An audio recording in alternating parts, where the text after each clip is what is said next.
ರಾತ್ರಿ ಏನಾದ್ರೆ ಖಂಡಿತ ನಿಮ್ಮನ್ನ ಕರೀತೀನಿ. ಸೊ ಅಂಥದ್ದೇನು ವಸ್ತೇನಿಲ್ಲ. ಈಗ ನಾನು ಎಂಗೇಜ್ಮೆಂಟ್ಸ್ ಇದೆ, ರಿವ್ಯೂಸ್ ಇದೆ. ಎಲ್ಲ ಮಂತ್ರಿಗಳಿಗೆ ನಾನು ಕೂಡಲೇ ನಾಳೆಯಿಂದನೇ ಎಲ್ಲ ಬರ ಪರಿಹಾರಕ್ಕೆ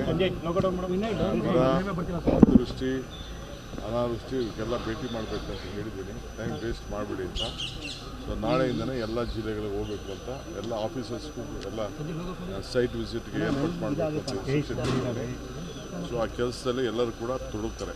ಎಲ್ಲ ಜಿಲ್ಲೆಗೂ ಸಾಮೂಹಿಕ ರಾಜೀನಾಮೆ ಕೊಡ್ಲಿಕ್ಕೆಲ್ಲ ಮುಂದಾಗಿದ್ದಾರೆ ಸರ್. ಯಾರು ನೋಡಿ, ರಾಜೀನಾಮೆ ಕೊಡೋರು ಇವೆಲ್ಲ ರಾಜಕೀಯದಲ್ಲಿ ನಡೀತಾ ಇರೋದು. ರಾಜೀನಾಮೆ ಕೊಡೋರ ಬಗ್ಗೆ ಯಾರು ತಡೆಯೋಕ್ಕಾಗಲ್ಲ. ಪಾರ್ಟಿ ಬೇಕು, ಅವ್ರಿಗೂ ಭವಿಷ್ಯ ಬೇಕು ಅಂತಂದ್ರೆ ಪಕ್ಷ ಇದ್ರೆ ಇದು. ನನಗೆ ರಾಜೀನಾಮೆ ಕೊಡ್ಬೋದಕ್ಕಲ್ಲ. ನಾನು ಧರ್ಮಸಿಂಗ್ ಕಾಲದಲ್ಲಿ, ಬೇರೆ ಬೇರೆ ಕಾಲ, ಸಿದ್ದರಾಮಯ್ಯ ಕಾಲದಲ್ಲಿ ಎಲ್ಲ ನನ್ನ ಮಂತ್ರಿಗೆ ತಪ್ಪಿಸಿದಾಗ ನಾನು ಪರಮೇಶ್ವರ್ ಇಬ್ಬರು ತಾಳ್ಮೆಯಲ್ಲಿ ಇರಲಿಲ್ವಾ? ನಿನ್ನೆ ಯಾರು ಹೇಳಿಲ್ವಾ? ನಾನು ವೀರೇಂದ್ರ ಪಾಟೀಲ್ ಕಾಲದಲ್ಲಿ ಬಂಗಾರಪ್ಪನವ್ರಿಗೆ ಕೊಟ್ಟಿರಲಿಲ್ಲ, ಖರ್ಗೆ ಸಾಹೇಬ್ರಿಗೆ ಕೊಟ್ಟಿರಲಿಲ್ಲ, ಧರ್ಮಸಿಂಗ್ಗೆ ಕೊಟ್ಟಿರಲಿಲ್ಲ. ಚೀಫ್ ಮಿನಿಸ್ಟರ್ ಆಗಿರಲಿಲ್ಲ.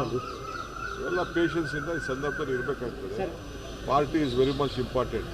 ಯಾರು ರೆಸಿಗ್ನೇಷನ್ ಕೊಟ್ಟರೆ within few minutes I am going to accept. ನಾನು ಈಗಾಗಲೇ ಎಲ್ಲ ನಮ್ಮ ಬೋರ್ಡು ಕಾರ್ಪೊರೇಷನ್ನು ರಿವ್ಯಾಂಪ್ ಮಾಡ್ತಾಯಿದ್ದೀನಿ. ಎಲ್ಲ ನಮ್ಮ ಆಗಲೇ ಟೈಮ್ ಆಯಿತು.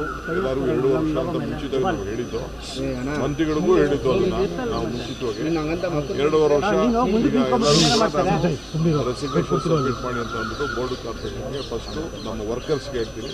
ವರ್ಕರ್ಸ್ ಎಲ್ಲ ಫಸ್ಟು ಫಿಲಪ್ ಮಾಡ್ತೀನಿ. ಆಮೇಲೆ MLAsನ ಕರೆದು ಒಬ್ಬೊಬ್ಬರನ್ನೇ ಮಾತಾಡ್ತೀನಿ.